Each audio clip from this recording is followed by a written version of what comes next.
Audio Jungle. Audio Jungle. আসসালামু আলাইকুম বন্ধুরা, আপনারা দেখছেন Nahid take tips YouTube channel. বন্ধুরা, আপনারা যারা টাকা দিয়ে যে এই সফটওয়্যারগুলো কিনতে হয়, পেইড সফটওয়্যারগুলো ফ্রিতে বিভিন্ন ওয়েবসাইট থেকে ডাউনলোড দিয়ে পাইরেটেড বা ক্র্যাক ভার্সনগুলো ব্যবহার করছেন, তারা অবশ্যই আজকের এই ভিডিওটি দেখুন। তাহলে আপনি বুঝতে পারবেন যারা আপনাকে ফ্রিতে এই সফটওয়্যারগুলো প্রোভাইড করছে তাদের কিভাবে লাভ হয়, তারা কিভাবে আপনার থেকে আপনাকে না জানিয়ে লাভ উঠিয়ে নিচ্ছে, এবং আপনি তাদের এই সফটওয়্যারগুলো ফ্রিতে ব্যবহার করে আপনার নিজের কি পরিমাণ ক্ষতিগুলো করছেন। আজকের ভিডিওটা খুবই গুরুত্বপূর্ণ, অনেক টুকটাক ছোটখাটো প্রশ্নের আপনি উত্তর পেয়ে যাবেন। তাই ভিডিওটি না টেনে দেখতে থাকুন। আর যদি চ্যানেলটি সাবস্ক্রাইব করে না থাকেন, দয়া করে অবশ্যই চ্যানেলটি সাবস্ক্রাইব করুন। বন্ধুরা, বর্তমানে কিন্তু সফটওয়্যার তিন ধরনের পাওয়া যায় আর কি, তিন প্রকারের দামের হয়ে থাকে। কিছু হলো মান্থলি বা ইয়ারলি সাবস্ক্রিপশন নেয়, মানে আপনাকে সফটওয়্যারগুলো ভাড়া নিয়ে ব্যবহার করতে হয় 1 মাস বা 1 বছরের। আর কিছু সফটওয়্যার হলো আপনার একবারে টাকা পে করতে হয়, মানে আপনি আপনার ইমেল আইডি দিয়ে বা ফোন নাম্বার দিয়ে যেইটাই হোক, আপনি একটা নির্দিষ্ট পরিমাণ টাকা পে করলে ওই সফটওয়্যারটা আপনি আজীবন ব্যবহার করতে পারবেন, যত দিন পর্যন্ত ইমেল আইডিটা সেম থাকবে এবং নতুন ভার্সন যত আসবে আপনি ব্যবহার করতে পারবেন। আর 3 নাম্বার যেটা হলো, সেটা হলো ধরেন একটা ভার্সন বের হলো এই 7.0, এখন আপনার কোনো বাগ থাকলে, ত্রুটি থাকলে 7.1, 7.2 এরকম পয়েন্ট দিয়ে যত বের হয় ততগুলো ভার্সন আপনি আপডেট পাবেন ফ্রিতে। কিন্তু যখন ভার্সন 8 আসবে, 9 আসবে, প্রতিটা ভার্সনের জন্য আপনাকে টাকা পে করতে হবে। একবার পে করলেই ওই ভার্সনটা সম্পূর্ণ ব্যবহার করতে পারবেন, বাগ ফিক্স আপডেটগুলো ফ্রি পাবেন। 3 ধরনের গেল টাকা দিয়ে সফটওয়্যার কিনতে হয়। এখন আসি যে আপনারা টাকা না দিয়ে পেইড সফটওয়্যারগুলো, যে পাইরেটেড ভার্সনগুলো, ক্র্যাক ভার্সনগুলো ব্যবহার করছেন, আপনারা নিজের কি ক্ষতি করছেন এবং যারা আপনাদেরকে ফ্রিতে দেয় তারা কিভাবে লাভ করছে। ধাপে ধাপে বলি। প্রথম ধাপ বলি, আপনার যারা বর্তমানে বাংলাদেশে কিন্তু প্রোগ্রামার, যারা কোডিং করে, আপনার সফটওয়্যার ইঞ্জিনিয়ার, তারা বলতে পারবে কোডিং করতে, প্রোগ্রামিং করতে আপনার কতটুকু পরিশ্রম করতে হয়, কতটুকু মেধা খাটাতে হয়। তো একটা সফটওয়্যারকে যারা আপনার এই সফটওয়্যারগুলো বিভিন্ন ওয়েবসাইটে আপনাদেরকে ফ্রিতে ডাউনলোড করার সুযোগ দিয়ে দেয়, তারা প্রথমে একটা সফটওয়্যার কিনে, অথবা ধরেন অ্যাডোবির বা যে কোনো ভার্সনের একটা সফটওয়্যার নেয়, নেওয়ার পর সেটা তারা বিভিন্ন কোডিং করে আপনার সাবস্ক্রিপশন বা এই লাইসেন্স ক্রয় করার যে কোড থাকে সেটাকে রিমুভ করে এটাকে অ্যাক্টিভ দেখিয়ে আপনার সফটওয়্যারটাকে এই বিভিন্ন ওয়েবসাইটে আপলোড দেয়, যার কারণে আপনি সফটওয়্যারটা, পেইড সফটওয়্যারটা ডাউনলোড দিয়ে সেট আপ দিলে আপনার কাছে আর টাকা চায় না, সাবস্ক্রিপশন চায় না, আপনি লাইফ টাইম ব্যবহার করতে পারেন। এত পরিশ্রম করে সার্ভার ভাড়া করে আপনাকে ফ্রিতে ব্যবহার করার জন্য কেন দিচ্ছে তারা জানেন? কারণ আপনি ধরেন বিটকয়েনের নাম শুনেছেন, বিটকয়েন মাইনিং করতে গ্রাফিক্স কার্ডের প্রয়োজন হয়। তো আপনি টাকা দিয়ে কম্পিউটার কিনলেন, গ্রাফিক্স কার্ড আপনার টাকায় কিনলেন, এবং কম্পিউটারটা যখন চালাবেন ইলেকট্রিসিটির মানে কারেন্টের বিলও আপনি দিচ্ছেন, তাছাড়া ইন্টারনেট যে ব্যবহার করছেন সেই বিলটাও আপনি দিচ্ছেন। কিন্তু আপনি যখনই এই পাইরেটেড বা ক্র্যাক সফটওয়্যারটা আপনার কম্পিউটার সেট আপ দিয়ে ব্যবহার করবেন, দেখা গেল ওই বিটকয়েনের মাইনিংটা তারা করতে থাকলো আপনার গ্রাফিক্স কার্ড ব্যবহার করে। গ্রাফিক্স কার্ডটা দেখা যায় 50 থেকে 70% পর্যন্ত আপনার পাওয়ারটা তারা নিজস্ব মাইনিং করার জন্য ব্যবহার করছে। মানে যেই প্রোগ্রামার আপনাকে পাইরেটেড বা ক্র্যাক সফটওয়্যারটা ডাউনলোড করার জন্য দিয়েছে, আপনি সেই সফটওয়্যারটা ব্যবহার করার সাথে সাথেই, ইন্টারনেট কানেকশন পাওয়ার সাথে সাথে আপনার গ্রাফিক্স কার্ডটা ব্যবহার করে আপনার ওই যে প্রোভাইড করেছে আপনাকে সফটওয়্যারটা, তার জন্য বিটকয়েন মাইনিং করতে শুরু করে দেয়। এরকম ভাবে ওই সাইট থেকে যদি সারা বিশ্বের 1 লক্ষ মানুষ সফটওয়্যারটা ডাউনলোড দেয় এবং 1 লক্ষ কম্পিউটারের গ্রাফিক্স কার্ড ব্যবহার করে মাইনিং করতে থাকে বিটকয়েন, তাহলে তার কত টাকা লাভ হবে সেটা চিন্তাও করতে পারবেন না। মাসে যদি 100 টাকার গ্রাফিক্স কার্ডটা ব্যবহার করে সে বিটকয়েন মাইনিং করে, তাহলে 1 লক্ষ কম্পিউটারে যখন এই মাইনিং করে, বিটকয়েন মাইনিং করে টাকাটা তাকে তার অ্যাকাউন্টে ঢুকতে থাকবে, তো কত টাকা হয়? 1 লক্ষ টাকাকে 100 গুণ দেন, মাস শেষে তার কত টাকা ইনকাম হচ্ছে আপনারা বুঝতে পারবেন। পাইরেটেড বা ক্র্যাক সফটওয়্যার যখন সে আপনাকে আপলোড দেয়, আপলোড দেওয়ার আগে এই সিস্টেমটা করে দেয় যেন আপনার ইন্টারনেট কানেকশন থাকলেই গ্রাফিক্স কার্ডটা বিটকয়েন মাইনিং করতে থাকে সেই প্রোগ্রামারের জন্য। এই জন্য দেখবেন অনেক কম্পিউটার ব্যবহারকারী যারা ওই কিনে সফটওয়্যার ব্যবহার করে না, কিনে গেমস ব্যবহার করে না, তারা ফ্রিতে বিভিন্ন সাইট থেকে ওই অবৈধ নিয়মে ডাউনলোড দিয়ে ব্যবহার করে, তারা দেখবেন গেমের ভিতরে গেলে FPS কম পায়, ল্যাগ করে, হ্যাং করে। অথচ দেখবেন তার চেয়েও যদি দুর্বল কম্পিউটার নিয়ে কেউ একজন জেনুইন গেমস বা জেনুইন সফটওয়্যার কিনে ব্যবহার করে, তার কিন্তু পারফরমেন্সটা অনেক বেশি পায়, কারণ তার যে গ্রাফিক্স কার্ডটা সে সম্পূর্ণ নিজে ব্যবহার করছে। আর আপনি যে অন্য সাইট থেকে পেইড সফটওয়্যার ফ্রিতে ডাউনলোড দিয়ে ব্যবহার করছেন, আপনার গ্রাফিক্স কার্ডটা 50 থেকে 70% সেই সফটওয়্যার যে আপনাকে প্রোভাইড করছে সে জিপিইউ মাইনিং এর ক্ষেত্রে ব্যবহার করছে। তো আপনি পাওয়ারটা 100% নিজে কিভাবে ব্যবহার করতে পারবেন? গ্রাফিক্স পারফরমেন্স তো ড্রপ করবেই। আপনি টাস্ক ম্যানেজারে যাবেন, উইন্ডোজের টাস্ক ম্যানেজারে গেলে দেখবেন 3টা ধাপ আছে। প্রথমটা হলো অ্যাপ্লিকেশন, মানে আপনি যেই অ্যাপ্লিকেশনটা ওপেন করে রেখেছেন সেইটা কতটুকু গ্রাফিক্স ব্যবহার করছে, র্যাম ব্যবহার করছে, সিপিইউ ব্যবহার করছে, এটা কিন্তু দেখাবে। পরেরটা হলো ব্যাকগ্রাউন্ড প্রসেস। তখন আপনি ব্যাকগ্রাউন্ড প্রসেসে গেলে দেখতে থাকবেন সেই অ্যাপগুলো ব্যাকগ্রাউন্ডে চুপিসারে রান হতে থাকে, আপনার গ্রাফিক্স কার্ডটা ব্যবহার করে মাইনিং করতে থাকে বিটকয়েন ওই সফটওয়্যার প্রোগ্রামারের জন্য যে আপনাকে ফ্রিতে সফটওয়্যার ডাউনলোড করার জন্য ব্যবস্থা করে দিয়েছে। আর তৃতীয় ধাপে যেটা আছে টাস্ক ম্যানেজারে, সেটা হলো উইন্ডোজের সিস্টেম অ্যাপ রান হয় ওই জায়গায় না, আপনার ব্যাকগ্রাউন্ডে এটা রান হয়, আপনি খেয়াল করে দেখবেন। পরবর্তীতে আরেকটা আছে সিপিইউ মাইনিং, যেটা আপনার গ্রাফিক্স কার্ড ব্যবহার করে না, আপনার AMD রাইজেনের বা ইন্টেলের আজকাল তো প্রসেসর অনেক বেশি বেশি কোর দিচ্ছে, সেখানে দেখা যায় আপনার 8টা কোর থাকলে 6টা কোর ব্যবহার করে আপনার ওই পেইড সফটওয়্যার যেটা আপনি পাইরেট বা কেক সফটওয়্যারটা ডাউনলোড দিচ্ছেন সেটা সিপিইউ মাইনিং করতে থাকে। তখন দেখা যায় সিপিইউটা আপনি মাত্র কম্পিউটারটা অন করেছেন, ইন্টারনেট কানেকশন তো আপনার আজকাল সবারই থাকে, দেখা যায় কানেকশন থাকার পরে টাস্ক ম্যানেজারে গেলে সিপিইউ অটোমেটিক বেশি ইউজ হচ্ছে দেখা যায়। আপনার ফেসবুকে বিভিন্ন গ্রুপে অনেকেই দেখবেন ওই আপনার কমপ্লেন করে যে ভাই আমার সিপিইউটা বা আমার গ্রাফিক্স কার্ডটা আমি কম্পিউটার মাত্র চালু করেছি, কিছুক্ষণ পর থেকে অটোমেটিক বেশি ইউজ হচ্ছে। এরকম সমস্যা হয়, আপনি খেয়াল করে দেখবেন যারা এই ধরনের সফটওয়্যার ব্যবহার করেন, গ্রাফিক্স কার্ড সিপিইউ বেশি ব্যবহার হতে থাকে, কারণ ওই যে নেট কানেকশন পেয়েছে ওই প্রোগ্রামারের জন্য মাইনিং করে দিচ্ছে, আপনার জিনিস ব্যবহার করে সে টাকা নিয়ে যাচ্ছে মাসে মাসে। এবং মাইনিং করতে দেখবেন অনেক সময় র্যাম গুলো বেশি বেশি ব্যবহার করছে।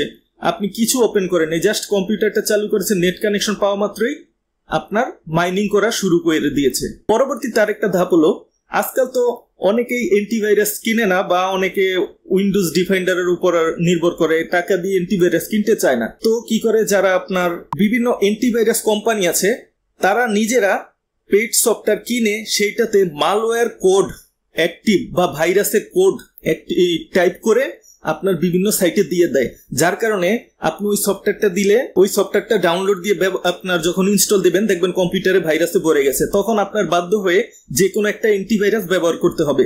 অ্যান্টিভাইরাস কোম্পানিরা নিজেদের বেচা সফটওয়্যার অ্যান্টিভাইরাসের বেচা বিক্রি বাড়ানোর জন্য নিজেরাই ভাইরাস তৈরি করে বিভিন্ন পেইড সফটওয়্যারের মাধ্যমে ঢুকিয়ে দেয়, কারণ তারা জানে পৃথিবীতে অনেক লোক আছে যারা পেইড সফটওয়্যারগুলো পাইরেটেড বা বিভিন্ন সাইট থেকে ক্র্যাক ভার্সনগুলো ডাউনলোড দিয়ে ব্যবহার করবেই, এবং সেটাকেই তারা কাজে লাগিয়ে ভাইরাস তৈরি করে সেই সফটওয়্যারে দিয়ে যায়, যার কারণে আপনার অ্যান্টিভাইরাস বেচা বিক্রি দেখবেন হঠাৎ করে এক সময় বেড়ে গেছে।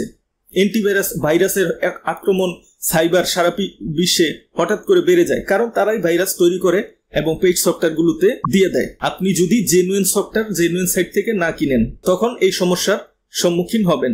আবার কিছু সময় দেখা যায় আপনি যেমন VPN ব্যবহার করেন না, নিজস্ব আইপি তৈরি করে বা টরেন্ট সাইটের ফাইল ডাউনলোড দেন না, তাদের কিন্তু নিজস্ব সার্ভার নেই। আপনি টরেন্ট থেকে একটা ফাইল ডাউনলোড দিচ্ছেন, আপনার ডাউনলোড হওয়ার সাথে সাথে SWD সিড হতে থাকে, মানে আপনার নেটওয়ার্কটাই একটা ছোটখাটো মিনি সার্ভার হিসেবে কাজ করতে থাকে। আপনার এটা যখন আরো বেশি লোক এইরকম ভাবে ডাউনলোড দেয় সফটওয়্যার, তখন দেখবেন তাদের এই নেটওয়ার্ক গুলা P2P নেটওয়ার্ক শেয়ারিং হতে থাকে। সেই রকম ভাবে নিজেদের কাজের জন্য কিছু কিছু অ্যাপ্লিকেশন ছোট ছোট পেইড সফটওয়্যার গুলোর ভিতরে দিয়ে দেয়, পাইরেটেড সফটওয়্যার গুলোর ভিতরে। তখন আপনি সেট আপ দিলে সেই ছোট্ট সফটওয়্যারটাও রান হতে থাকে ব্যাকগ্রাউন্ডে। আপনি ট্যাক্স ম্যানেজারে গিয়ে যতই ইন্ড প্রসেস, মানে ওই সেই সফটওয়্যারটাকে প্রসেস বন্ধ করতে চান, সেটা অটোমেটিক বারবার চালু হয়ে যায়, আবার আপনার র্যাম এবং নেটওয়ার্ক ব্যবহার করতেই থাকে, এবং তারা একটা ছোট মিনি সার্ভার হিসেবে ক্রিয়েট করে দেয় নেটওয়ার্ক, যেন যারা প্রোগ্রাম করেছে তাদের বিশেষ কোনো কাজে ব্যবহার করতে পারে তারা। আর এইরকম ভাবে ব্যাকগ্রাউন্ডে যখন প্রসেস গুলো চলতে থাকে, জিপিইউ মাইনিং করতে থাকে, সিপিইউ মাইনিং করতে থাকে, এক এক প্রোগ্রামার এক এক রকম, যার যেটা উদ্দেশ্য সেই উদ্দেশ্য করেই আপনার সফটওয়্যারগুলোতে প্রোগ্রাম করে দেয়, তখন আপনার graphics card, CPU, RAM, internet বেশি ব্যবহার করতে থাকে, সিস্টেমে চাপ পড়তে থাকে, নেট হিট বেশি জেনারেট হতে থাকে, কম্পিউটারটা বেশি গরম হতে থাকে। তারপরে আরেকটা ধাপ আছে, সেটা হলো দেখবেন আজকাল অনেকেই কম্পিউটার দিয়ে ফ্রিল্যান্সিং করে, তারপরে আপনার ফেসবুক, ইন্টারনেট, জিমেল ব্যবহার করে বিভিন্ন অফিস আদালতের কাজও আপনার কম্পিউটার দিয়ে করে থাকে। যখন আপনি পেইড সফটওয়্যারগুলো ফ্রিতে অন্য সাইট থেকে ক্র্যাক বা পাইরেটেড ভার্সনগুলো ডাউনলোড দেবেন, এরকম কিছু প্রোগ্রাম অ্যাড করা থাকে। যখনই আপনি এই ফ্রিল্যান্সিং সাইটে গিয়ে বা আপনার জিমেলে গিয়ে বা আপনার অফিসিয়াল কাজে গিয়ে আপনার ইমেল বা পাসওয়ার্ড দিতে থাকবেন, বিভিন্ন গুরুত্বপূর্ণ ডকুমেন্ট ওপেন করে কাজ করতে থাকবেন যেগুলো কারো কার সাথে শেয়ার করা উচিত নয়, তখন সেইগুলোর স্ক্রিনশট নিয়ে ইন্টারনেট কানেকশন থাকা অবস্থায় আপনাকে না জানিয়ে হার্ড ডিস্কে না সেভ করে স্ক্রিনশট নিয়ে আপনার এই স্ক্রিনশটটা হ্যাকারদের কাছে প্রেরণ করতে থাকে। তখন দেখবেন অনেক সময় দেখা যায় আপনার ফ্রিল্যান্সিং এর সাইটের আপনার অ্যাকাউন্ট অটোমেটিক ব্যান করে দেয় ফ্রিল্যান্সিং সাইটগুলো। কেন করে জানেন? আজকাল ফ্রিল্যান্সিং বাজারে অনেক প্রতিযোগিতা, কাজ 5টা কিন্তু লোক 50টা দাঁড়িয়ে গেছে। এইগুলা বন্ধ করার জন্য যেই প্রতিযোগী, সেই প্রতিযোগীগুলোকে আউট করে নিজেরা কাজ বেশি পাওয়ার জন্য অনেকেই আপনার হ্যাকারদের সাহায্য নেয় বা বিভিন্ন লোক নিজেরাই হ্যাকিং করে আপনার এইরকম প্রোগ্রাম করে, যার কারণে আপনি ফ্রিল্যান্সিং সাইটে আপনার আইডি পাসওয়ার্ড দিয়ে লগ ইন করলে সেইটা যদি সে জানতে পায়, আপনার আইডি দিয়ে ফ্রিল্যান্সিং সাইটে এরকম কিছু কাজ করে যেগুলো রুলস এর বিরুদ্ধে যায়, ওই কাজগুলো করে যখন আপনি কম্পিউটারটা বন্ধ করে দেন, তখন সে লগ ইন করে এরকম কাজ করে, যার কারণে আপনার ফ্রিল্যান্সিং সাইটগুলো আপনার আইডিটাকে ব্যান করে দেয়, আজীবনের জন্য রিমুভ করে দেয়, আপনাকে ওয়ার্নিং জানিয়ে দেয় যে আপনি আর এই আইডি ব্যবহার করে, আপনার জিমেল পাসওয়ার্ড ব্যবহার করে, এই সেম তথ্য ব্যবহার করে আর ফ্রিল্যান্সিং কাজ করতে পারবেন না। এরকম অনেক হয় ফ্রিল্যান্সিং আপনার গ্রুপে আমি অ্যাড আছি, প্রায় কয়েকজনের এরকম হয়, কারণ ঘাটতে ঘাটতে দেখা যায় সে আপনার বিভিন্ন সাইট থেকে পেড সফটওয়্যারগুলো পাইরেটেড ভার্সন ডাউনলোড দিয়ে ব্যবহার করেছিল। তো হ্যাকাররা যদি ফ্রিল্যান্সিং সাইট থেকে 5টা কাজের জন্য 45 জনকে এইভাবে আপনার সরিয়ে দিতে পারে, তাহলে 5টা কাজ 5 জনে পেয়ে যাবে, কাজ বেশি থাকবে, প্রতিযোগী কম থাকবে। সেইটা করার জন্য অনেক সময় এরকম করে। আর বিভিন্ন অফিসের গুরুত্বপূর্ণ তথ্য আপনার ডার্ক ওয়েবসাইটে তারা বিক্রি করে দেয়। ফেসবুক পাসওয়ার্ড, আপনার ব্যক্তিগত যেই জিমেল পাসওয়ার্ড, ফেসবুক অ্যাকাউন্টের তথ্য ডার্ক ওয়েবসাইটে বিক্রি করলে আপনার অনেক সময় দেখা যায় কোনো মেয়েরা যদি ফেসবুক এই মেয়েদের আইডি পেয়ে যায়, তখন তাদের ছবিটা সেভ করে নিয়ে সেইটাকে এডিট করে, নোংরা ভাবে আপনার এডিট করে সেটা আপনার দেখা যায় যে মেয়েটাকে আবার ইমেল করে ব্ল্যাকমেল করে যে এই ছবিগুলা আপনার ছেড়ে দিব, আমাদেরকে এত ডলার প্রেরণ করেন। অথবা ব্ল্যাকমেল না করলেও সুন্দর মেয়েদের ছবিগুলা আপনার বিভিন্ন সাইটে এডিট করে ছেড়ে দেয় যেন সবাই দেখে, খারাপ সাইটে ছেড়ে দেয়। এরকম হাজারো সমস্যা হয় আপনার অজান্তেই হচ্ছে। আপনারা সমস্যার সম্মুখীন করছেন ফ্রি সফটওয়্যারগুলো আপনার টাকা দিয়ে না দিয়ে অন্যভাবে ব্যবহার করতে গিয়ে। তাই আমি এইসব বিষয় যেদিন থেকে জানতে শুরু করেছি, আমার প্রতিটা কাজের জন্য ফ্রি অল্টারনেটিভ সফটওয়্যারগুলো আমি ব্যবহার করতে শুরু করেছি। আপনার যারা ভিডিও এডিটিং কন্টেন্ট ক্রিয়েটর আছেন, ফেসবুক, ইউটিউবের জন্য ভিডিও এডিটিং করছেন, তাদেরকে আমি সাজেস্ট করব, আপনার প্রসেসর যদি i7, Ryzen 7, i9 অথবা Ryzen 9 এরকম পাওয়ারফুল থাকে, অবশ্যই DaVinci Resolve ফ্রি ভার্সনটা ব্যবহার করুন। ফ্রিতে ডাউনলোড দিয়ে প্রতিটা আপডেট ব্যবহার করতে পারবেন। আর যদি আপনার Ryzen 3 থেকে Ryzen 5, i3 থেকে i5, পেন্টিনিয়াম, AMDর অথলন এরকম দুর্বল প্রসেসর থাকে, গ্রাফিক্স কার্ড 2GB থেকে সর্বোচ্চ 4GB থাকে পুরনো ভার্সনগুলো, তাহলে আপনাদেরকে বলবো Kdenlive এবং শর্টকাট ভিডিও এডিটিং সফটওয়্যারগুলো ব্যবহার করুন। এরকম ভাবে অসংখ্য পেইড সফটওয়্যারের অল্টারনেটিভ আপনি পেয়ে যাবেন। আমি গ্রাফিক্স ডিজাইনের কাজের জন্য অ্যাডোবি ইলাস্ট্রেটরের অল্টারনেটিভ, ইনস্কেপ ব্যবহার করি, ফটোশপের অল্টারনেটিভ, গিম্প ব্যবহার করি। এরকম আর কি আমি 2টা সফটওয়্যার কিনেছি আমার জীবনে। একটা হলো উইন্ডোজের লাইসেন্স, আমি জেনুইন উইন্ডোজ কিনে ব্যবহার করছি, এবং আমার নাহিদ ভাই সং ইউটিউব চ্যানেলের জন্য যে গান বানাই, মিউজিক প্রোডাকশনের কাজ করি, সেটার জন্য যে একটা গান বানাতে আপনার সফটওয়্যার লাগে, সেই সফটওয়্যারটা কিনেছি। এই 2টা সফটওয়্যার বাদে সব সফটওয়্যার আমি ফ্রি সব সফটওয়্যার ব্যবহার করি, কারণ আমার কম্পিউটারটা কিনেছি এটাই অনেক কষ্টে, এখনো গ্রাফিক্স কার্ড লাগাইনি আমার কম্পিউটারে। সেই জায়গায় যদি আমি সফটওয়্যার কিনে ব্যবহার করতে যাই, আমার পক্ষে সম্ভব না। আর যদি আমি পেড সফটওয়্যারগুলো পাইরেটেড বা বিভিন্ন সাইট থেকে অবৈধভাবে ব্যবহার করি, তাহলে আমি বিভিন্ন সমস্যার সম্মুখীন করব, যার কারণে আমি বাধ্য হয়ে ফ্রি সফটওয়্যারগুলো ব্যবহার করছি। আমি সবাইকেই বলি, টাকা দিয়ে ব্যবহার করতে না পারলে অল্টারনেটিভ ফ্রি সফটওয়্যারগুলো ব্যবহার করতে থাকেন। এই সফটওয়্যারগুলো একদম ইজি টু ইউজ, সহজেই ব্যবহার করা যায়। আপনি কয়েকটা দিন প্র্যাকটিস করলে, বড় জোর 10 থেকে 15 দিন প্র্যাকটিস করলে আপনার কাছে সহজ হয়ে যাবে। আপনি সব সফটওয়্যারগুলো ব্যবহার করতে পারবেন ইজি ভাবে।